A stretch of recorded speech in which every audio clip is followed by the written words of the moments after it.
Buenas tardes, Ángeles. Buenas tardes, bien, gracias. Yo siempre empiezo las entrevistas preguntando lo mismo, ¿por qué haces cine? ¿Por qué hago cine? Pues esto va a sonar así como un poco cursi, pero bueno, de esta película en concreto, que a veces me preguntan por qué la hice, siempre digo porque no podía no hacerla, ¿no? Porque parte de una necesidad muy íntima y muy urgente, ¿no? Y creo que en general, sí, supongo que se puede aplicar a lo que he hecho antes o a lo que está por venir, ¿no? Viene de una necesidad íntima, no es algo que me reporte clandestinos, pero sí, bueno, pues un tipo de, no sé, llamarlo paz. Porque, ¿cómo surge la idea? Hay un familiar que padece una enfermedad, la construcción sobre la memoria del paisaje, de la memoria colectiva, la memoria individual, la tuya propia. O sea, ¿cómo...? Sí que existe esa necesidad de contar esa historia, pero ¿cómo mezcla las diferentes texturas, diferentes experiencias, ideas que tiene la película? Pues mira, nace de lo más íntimo, o sea, nace realmente como un proceso de terapia personal y nace esa experiencia, ¿no? Fruto del dolor, ¿no? Del padecimiento por esa persona cercana, ¿no? Que está perdiendo la memoria y por la crisis que provoca en mí, ¿no? Y el miedo también, incluso miedo egoísta, ¿qué pasa si esto me sucede a mí también, ¿no? Y qué pasa si yo un día empiezo a olvidarme de todo, ¿no? Que es como empieza la película. ¿Qué pasa? Que como para narrar esa historia tomamos un río sepultado y olvidado en las calles de Coruña, ¿no? Como es a través de la historia de ese río, como se vuelve concreta, ¿no? Toda esta necesidad de hablar del proceso de pérdida personal, al final, claro, es imposible poner el foco sobre la ciudad y que no resulte algo político, ¿no? Porque la ciudad, bueno, pues es fruto de una superposición de conflictos sociales, ¿no? Y más en este caso, ¿no? Cuando hay también como un aspecto, digamos, diacrónico, ¿no? Del crecimiento urbanístico y cómo se va transformando a los seres humanos individuales. Entonces, sí, la película nace eso, queriendo hablar de algo muy concreto y muy relacionado conmigo misma.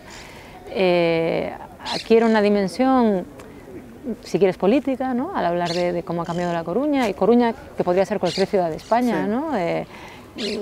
Yo creo que se habla de manera bastante clara, ¿no? De cómo es este modelo de desarrollismo español, ¿no? De los últimos 50, 70 años, ¿no? Y también de ciertos pactos de silencio sobre los que se construye la identidad no solamente coruñesa, sino sí, española en general, ¿no?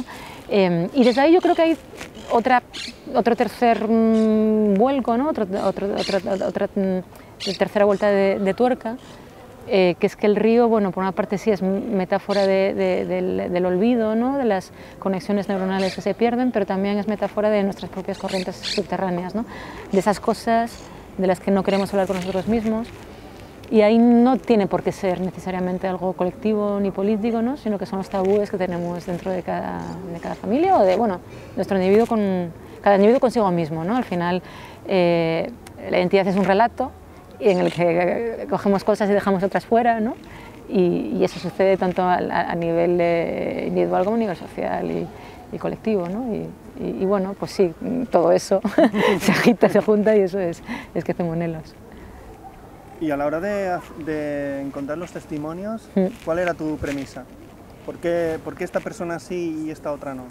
A ver, realmente, ¿qué buscaba realmente? Fue un proceso muy natural, ¿no? Porque nosotros lo primero que hicimos, Antón Núñez, mi co-guionista y yo, fue recorrer el río, ¿no? Bueno, en un primer momento no pudimos meternos, ¿no? Por el conducto subterráneo de la canalización, sino que íbamos como por superficie, ¿no? Por testimonios, por mapas antiguos, ¿no? Por cosas que nos decían desde el ayuntamiento, desde la Escuela de Caminos, ¿no? Viendo por dónde iba el río, y entonces íbamos leyendo el espacio en función de esa ausencia, ¿no? Ausencia que a veces resultaba muy presente, ¿no? De una manera muy patente. Y ahí nos íbamos encontrando gente, ¿no? Sobre todo los personajes que salen en los primeros capítulos, en esas zonas que son semiurbanas, semirurales, era gente que estaba ahí. Y llegamos y dijimos, hola, estamos haciendo una película, ¿le importaría? Bueno, no fue así tan a saco, ¿no? Pero bueno, estaban allí y no había mucho más donde escoger. Una vez que entramos en la ciudad, bueno, a mí sí que me interesaba, por ejemplo, con el capítulo de la destrucción, donde estamos en lo que era el núcleo, digamos, por antonomasia, ¿no? Del río, ¿no? Lo que es el barrio de Monelos en La Coruña. Sí que me interesaba que fuese un grupo de mujeres, por esa experiencia de, bueno, de las lavandeiras, ¿no? Las mujeres humildes que lavaban para los señores burgueses del centro de la ciudad, o las mujeres que simplemente no tenían agua corriente en casa y lavaban en el río. Y bueno, en la película hay una búsqueda de la cara B del relato histórico, identitario, ¿no? Oficial y conocido, en este caso una ciudad como Coruña, porque insisto, podría ser cualquier otra. Y claro, ahí por ejemplo el escoger mujeres, pues evidentemente mujeres y mujeres mayores, ¿no? Pues tiene mucho de consecuente, creo, con esta idea de buscar la cara B. El cuarto capítulo, que es el último alcalde franquista de la ciudad y este patriarca, este referente de la comunidad gitana coruñesa, pues fue casi a cierto punto una obsesión, ¿no? Y de Antón, ¿no? Del guionista, porque en este capítulo, El secreto, queríamos hablar de cómo ese campamento chabolista, ¿no? Se ve desplazado por la construcción del Corte Inglés, ¿no? Y cómo bueno, esa comunidad humana que vive en la orilla del río, ¿no? Se ve desplazada. La historia del continuo proceso de expulsión, ¿no? de la comunidad gitana dentro de La Coruña es súper gráfico, ¿no? Para hablar de cómo se construye una ciudad, y creo que eso se podría seguir, ¿no? La misma pauta en cualquier ciudad española. Y bueno, pues tener enfrente al último alcalde franquista nos parecía especialmente interesante. Si bien, bueno, él habla de procesos que no son del todo coincidentes en la época con el desalojo de Acubela, que es donde se hizo el Corte Inglés. Estoy pensando que quizás hubiese sido interesante, en vez de contar con este señor, ¿no? Contar con Paco Vázquez, que fue un digno sucesor y que sí que fue el alcalde, ¿no? Directamente relacionado con ese desalojo y con esa organización y bueno, con la ocultación de ese tramo de río, ¿no? Pero al fin y al cabo, que sea Paco Vázquez, que sea este señor, siendo además dos personas muy carismáticas ambas, ¿no? Yo creo que no aporta tantas diferencias, porque de lo que se trata es de tener de un lado bueno, pues al alcalde, ¿no? Bendecido, ¿no? Por cierto orden político, representante, ¿no? También de una tradición de cómo se hacen las cosas en este país, y al gitano desplazado, ¿no? Me gusta también la idea de calidoscopio de la película, de la confluencia de tantas ideas, de impresiones, de recuerdos, de memorias, porque siempre dejas que sea el espectador que saque sus propias conclusiones. Es una película muy íntima, muy personal, pero o sea, no hay ningún juicio. O sea, eso es cosa del espectador. Bueno, a ver, el otro día no sé qué me decía en un pase en un festival por ahí que le parecía que la película era neutral, y a mí me daba un poquito la risa. Hombre, neutral no es. No. Hay una mirada, yo creo que muy clara, sí, sobre las cosas. Lo que sí que intentamos todos, ¿no? El equipo es bueno, respetar al espectador y no infantilizarlo, ¿no? Y en ese sentido, claro que intentamos no ser dirigistas, ¿no? Decir, este señor es malísimo y este es bueno, ¿no? Y esta señora pobrecilla, etcétera, etcétera. Y ahí, como te decía, respecto a lo del caleidoscopio, pues teníamos varios modelos en la cabeza, ¿no? Y uno de ellos era ese Nostalgia de la luz de Patricio Guzmán, ¿no? Y cómo se puede relacionar lo más macro, ¿no? Con lo más micro, ¿no? Lo más científico con lo más humano. Y luego, respecto a lo de mi historia personal, claro, a mí me da un cierto pudor, incluso ajeno, cuando la gente en las películas alcanza cierto grado de desnudez. Quiero decir, yo no creo que a nadie le interesen tampoco los pormenores de mi vida ni la de mi familia, ¿no? Entonces sí que intenté, ¿no? Y me ayudaron todos los que participaron en la peli. Intenté bueno, pues buscar eso que hay de esencial en el dolor, bueno, dentro de las familias, ¿no? De procesos que vivimos todos, sin entrar en menudencias innecesarias que yo creo que tampoco interesarían a nadie, y que, bueno, a mí me daría bastante pudor. Porque a mí me gusta mucho el tratamiento de la fotografía de la película, cinematográfica de la película, desde las entrevistas que haces, después filmas a las personas en ese entorno donde los has entrevistado, o en su entorno, o lo que fue su entorno, ¿no? Que ahí también cruzas el presente y el pasado en un mismo plano, ¿no? Eso que decía Van der Kuyken, que el cine era capaz de mezclar cosas que en la vida era imposible, ¿no? Y entonces, pero también toda la parte subterránea que ahí a veces parece un hilo de luz que solo vemos y vemos toda esa oscuridad, ¿no? Que eso también ayuda a plantear a Coruña que ya no existe y que podía haber existido, ¿no? Sí, y sobre todo yo creo que vehicula muy bien esa idea del río como metáfora de nuestras propias corrientes subterráneas, ¿no?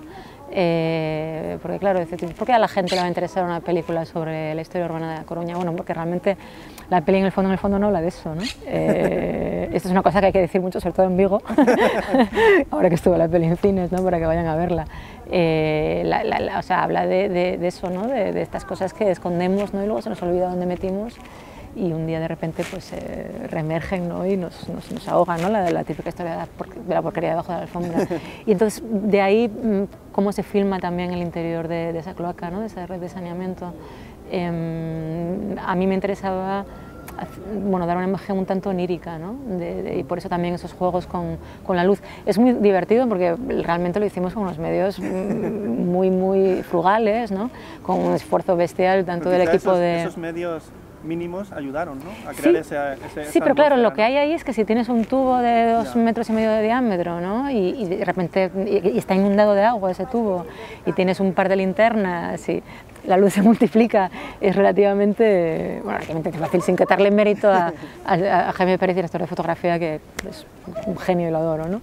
Pero bueno, quiero decir que con esos elementos en ese espacio, ¿no? Es relativamente asequible, ¿no? Mostrar lo que se quiere cuando se tiene claro, ¿no? Al final, si se sabe lo que se quiere contar y los medios con los que uno cuenta para hacerlo, ¿no? Yo creo que es más fácil llegar a esos compromisos. Y respecto a los retratos filmados, no lo sé, también hay quien dice que es un recurso muy manido de los últimos documentalistas o de los nuevos documentalistas o no sé qué, decían el otro día. Bueno, a mí me parece que aporta mucha fragilidad y mucha vulnerabilidad y al final es de lo que se habla también en la peli, ¿no? De lo vulnerables que somos. Y sobre todo como el paisaje lo engulle todo. Sí, o sea, somos las ciudades que habitamos en la misma medida en la que las ciudades son fruto, ¿no? de la acción humana. Lo que pasa es que, bueno, esa acción humana, digamos que o sea, no se rige por procesos asamblearios, ¿no? Y no todos los señores que salen en la película y las señoras que salen en la película todos son consecuencia de esa ciudad que habitan, pero no todos, digamos, han incidido de la misma manera, ¿no? Para que las cosas fuesen como somos, ¿no? Pero sí, o sea, hay esta relación casi metonímica, ¿no? Entre el espacio del río, ¿no? Y del río subterráneo y, bueno, nuestro propio cerebro, nuestro cuerpo, ¿no? Bueno, la cultura son extensiones de nuestro cuerpo, ¿no? Que decía McLuhan. Pero también hay una parte nostálgica y de melancolía a lo que te decía de la ciudad que podía haber sido o de que sí que había que cambiar la ciudad, pero no como se ha cambiado, ¿no? Había muchas más miradas, más diversidad en la ciudad para hacer lo que se hizo, ¿no? Porque cuando las personas, los testimonios hablan, ¿no? Hablan de ese tiempo como ese tiempo paradisiaco, ¿no? que se les perdió y ya no tienen, ¿no? Sí, a ver, yo que conste que en ningún momento, o sea, intento huir de esa mirada nostálgica, ¿no? Y de hecho hablas de esos testimonios que hablan del momento paradisíaco cuando estaba el río, pero incluso las propias personas que dicen eso luego se contradicen a lo largo de la película, ¿no? Dicen, ay, era precioso, era una maravilla, éramos todos una sola persona y había una gitana que vendía zapatos y allí no había pena ninguna, no sé. Y luego esa misma persona dice, ay, aquí era una cochambre, no se podía soportar, había gallinas muertas, había... Y bueno, y eso yo creo que da la idea también de que la memoria es contradictoria, es fragmentaria y contradictoria siempre, ¿no? Y circunstancial, ¿no? Porque según tu momento recuerdas de una manera o de totalmente, otra. ¿no? A mí, claro, no la he hecho por esto, ya te comenté pues, de dónde viene el impulso inicial, ¿no? Que es un proceso casi de terapia personal, ¿no? Por lo que está pasando en mi casa, pero bueno, sí que me gusta y nos gusta en general, yo creo, por ejemplo, a Antón, ¿no? el guionista y a mí, pensar que esto al revés, ¿no? Que más que una mirada nostálgica contribuye a un cierto debate de futuro sobre la ciudad, ¿no? De qué cosas han hecho y qué cosas no tienen que hacerse, ¿no? Claro, porque parece que es como una cosa de la España de hace 30 años y bueno, al menos en Coruña, es decir, la amenaza de salvajismo urbanístico está ahí como una losa sobre nuestras cabezas. Eso es algo ¿no? constante de la política, ¿no? De querer cambiarlo todo. Hay un momento en la película que se dice que construir es destruir y me encanta eso. Bueno, o sea, el desarrollo urbanístico siempre es un proceso continuo de construcción y destrucción, ¿no? y erigimos cosas sobre otras, ¿no? Eso es así, desde el mundo es mundo, pero es cierto que se puede hacer de otras maneras, ¿no? Ahora está, por ejemplo, en Coruña hay un problema muy importante con el puerto de la ciudad. La autoridad portuaria, que bueno, se ha hecho un puerto exterior deficitario desde ya su concepción, ¿no? Y lo será, yo creo que... pero bueno, se ha hecho este puerto exterior con la idea de sacar el puerto, ¿no?, del centro de la ciudad, que a mí también me parece una locura, ¿no? Y como era deficitario, ¿no?, ya se veía venir desde lejos la gran idea de la autoridad portuaria, ¿no?, en connivencia con Puertos del Estado y con ciertos grupos políticos, y no pasa nada porque cuando se vayan los edificios portuarios hacemos pisos y hay una bolsa ahí de 200 y pico mil metros cuadrados, ¿no?, que bueno, a ver qué pasa con todo eso, ¿no? Y eso es Coruña desde 2017, no estamos hablando del río Monelos de hace 50 años, ¿no? Pero bueno, otra de las cosas que dicen, ¿no?, respecto a si es nostálgica, eso, ¿no?, que si tiene una lectura pesimista, etcétera, etcétera. ¿Pesimista? Sí, para mí no. A mí tampoco. Ah, bueno, me alegro. No sé, me parece que recordar es bonito para entender lo que vives, para entender el presente, o este fugaz presente, y sobre todo para encarar el futuro con ilusión, para aunque sea cometer los mismos errores, pero que no sean tan graves. No, y luego esa, no sé, yo al menos la lectura que hago, ¿no?, o sea, ese intento de humildad hacia el yo, ¿no?, hacia el individuo. La película nace con esta pregunta de qué pasa si yo mañana me empiezo a olvidar de todo, etcétera, etcétera. Pero al final, cuando el río, ¿no?, ya desemboca en el mar, ¿no?, y este último capítulo, el agua dentro del agua, ¿no?, que está grabado precisamente en el puerto de Coruña, yo creo que ahí al menos intentamos contar esta sensación de alivio, ¿no?, de que al final nuestro recuerdo es el recuerdo de los demás y la memoria de los otros es la nuestra, ¿no? Y bueno, y que al final todos somos depositarios en cierta manera de recuerdos de personas que ni siquiera hemos llegado a conocer, ¿no?, y que nos llegan por vías, y bueno, que si alguna vez empezamos a olvidar, pues mala suerte, pero que quizás no sea tan importante, ¿no?, quizás otras culturas que no están tan aferradas, ¿no?, al yo, ¿no?, al individuo, o no lo sé, o lo digo por consolarme, ¿no? No, pero es interesante lo que dices, porque el yo, el aferrarme a las cosas, a los objetos, a los paisajes, sí que nos hacen construir una memoria a veces que no... O sea, una ficticia a lo mejor, ¿no? Y a lo mejor los cambios siempre son interesantes, son buenos. Quizá no esa manera de hacer ese tipo de cambios tan capitalizados, ¿no?, de buscar siempre el beneficio económico, ¿no?, sino hacer otro tipo de cambios que sean más populares, más naturales, o que sean más humanistas, ¿no? Claro, claro. Es lo que yo creo que la película da esa... Sí, pero bueno, y luego pensar eso, ¿no?, que la salvación está siempre en nosotros, ¿no? O sea, que igual que el río desahoga al mar, ¿no?, y es este momento como, bueno, nosotros... El momento en el que llegas intentamos filmarlo un poco como un parto, ¿no?, porque ahí de repente sales de negro, ¿no?, y además, bueno, nos metimos con una barquita y otra barquita más grande que tiraba de nosotros por el conducto de la desembocadura. Hay un plano en Tierra Firme, la nueva película de Carlos Marqués, que es así, ¿eh? Sales de negro hacia blanco. ¿No? Sí, pero nosotros estábamos dentro de... Sí, también, también sí. en una barca, porque son los canales en Londres, y salen de un túnel oscuro y se abre la película, ¿no? Así. Sí, nosotros, bueno, además lo que pasa es que nosotros hacemos de espaldas, ¿no?, también para alejarnos, ¿no?, de esa fuente del río y para ver un poco la ciudad en perspectiva. A mí me recordaba al plano de Mi querida señorita, cuando él hace el cambio de sexo y va en tren y entra a la gran ciudad y está el túnel dentro del tren, qué bueno. Y se abre, y me recordaba eso, ¿no? Y ese para mí es un plano optimista. Claro, es a lo que voy, ¿no? Es a lo que voy, es como de desahogo, ¿no? Ya está, ¿no? Y te fundes en la memoria... Hay luz. Y te fundes en la memoria de los otros, ¿no? Y entonces los otros también son depositarios de tus cositas como tú las de ellos, ¿no? Y una vez que acabas la película, porque el montaje fue complicado, fue complejo. Sí, hombre, porque tenía a Sandra Sánchez, que es de las mejores montadoras de este país. Es muy claro que tenía que haber una voz en off, eso estaba en guión ya, sí. No, es una peli que está muy pensada en guión ya, la estructura en 5 capítulos, la mayoría de los off estaban ya escritos antes de empezar a rodar, los personajes estaban todos, es decir, ya habíamos hablado con todos, y hombre, luego el documental es el género, yo creo que más libre, ¿no? Mucho más que el cine de ficción más experimental que te echa la cara. Y sí que hubo cosas que se nos ocurrió en montaje, ¿no? Esa utilización de los dibujos animados en los años 20 para quitarle hierro cuando yo me pongo un poco demasiado intensita como yo. O, bueno, la utilización de ese Super 8 familiar, eso surgió en montaje también. Hay varios planos míos en la película que se grabaron. O sea, el rodaje acabó en diciembre del 15 y hubo así como pequeñas jornaditas en marzo. Bueno, y el plano final, que es de junio del 16, porque dije, uff, esto tengo que entrar, me da mucho palo, pero tengo que entrar. Eso salió en montaje. Pero a nivel estructural, quiero decir, no fue el típico documental observacional de tener 200 horas y luego ver un poco cómo haces, ¿no? Teníamos, de hecho, yo creo que no llegaba a 20 horas filmadas, que para un documental es poco. Muy pocas, ¿eh? ¿Y cómo se recibe la película una vez que se estrena? ¿La ve la gente? Sobre todo el público de La Coruña. Claro, imagínate. La recepción que puedo tener yo, que soy de Barcelona, de Sabadell, es muy diferente. Claro, claro. Bueno, yo estaba aterrorizada.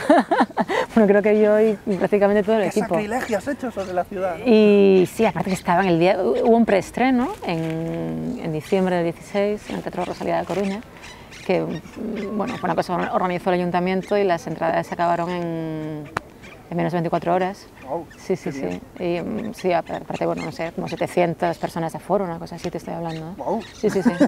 Y, como el velódromo de Anoeta, casi. No, pero ¿sabes qué pasa? Que claro, Monelos es un bar, aparte del río, es un barrio de Coruña con muchísima identidad, ¿no? Y todo el mundo pensó que iba a haber un documental convencional sobre la historia de su barrio, ¿no? Y que creo que fueron un poco cautivos y semi-engañados, ¿no? Lo que está pasando ahora también con el estreno comercial, ¿no? Gracias a Dios estamos viendo que a pesar de que después ven una cosa que no es exactamente lo que se esperaban, les está gustando mucho, les está emocionando mucho, ¿no?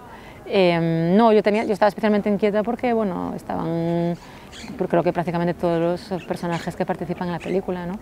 Tenía mucho miedo de la reacción de ese alcalde, de ese exalcalde, de ese ingeniero jefe, ¿no? De la época del Ministerio de la Vivienda franquista.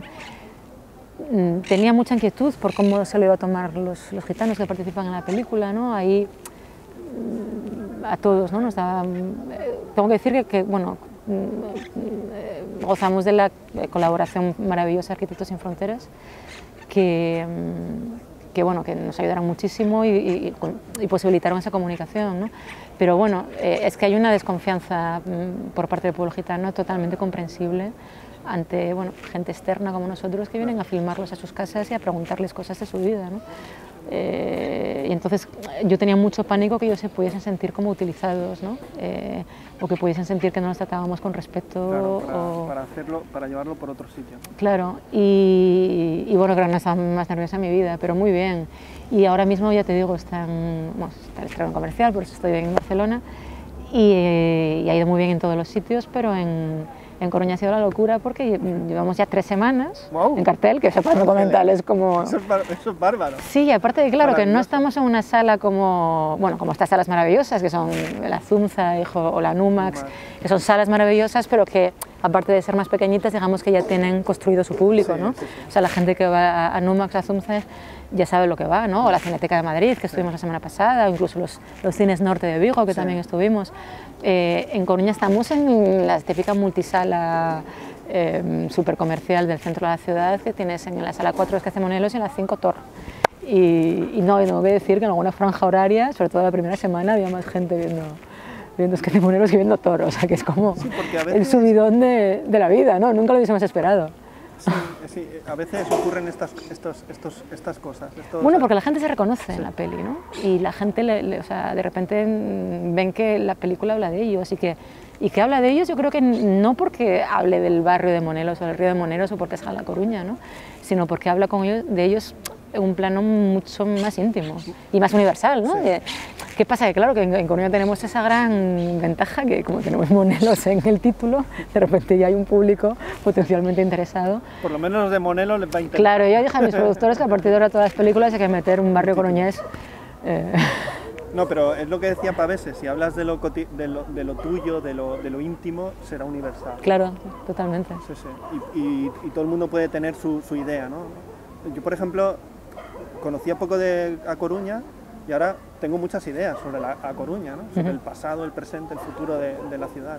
Sí, pero es como los seres humanos, ¿no? O sea, cuando decías lo de hablar de mi propio dolor y del proceso familiar y tal, es que cuanto más rascamos y cuanto más entramos en el interior de cada uno, más iguales somos, ¿no?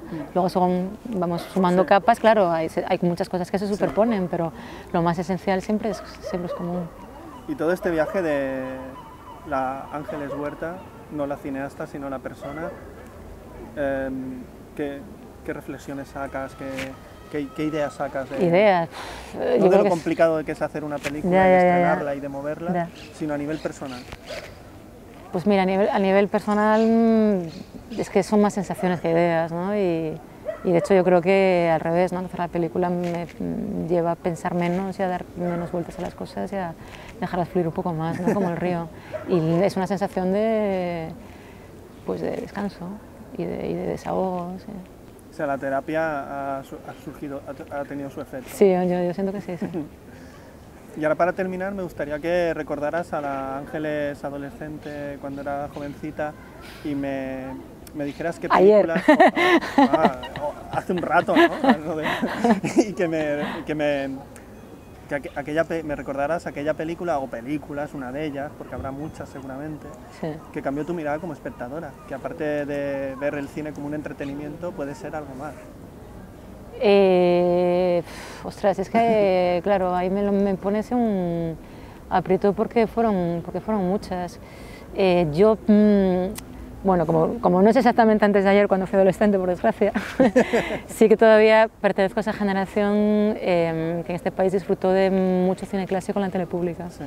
Y claro, qué tiempo, es verdad, cuando ponías primera sesión a las 4 de la tarde y te ponían Orson Welles, claro, es una cosa que... Se ha saneado también, ¿no? Sí, eso, de hecho hay un conducto subterráneo, ¿no? Se ha canalizado. Se ha enterrado, ¿no? Se ha enterrado, sí. Y entonces yo creo que también tuvimos una educación como inconsciente, ¿no?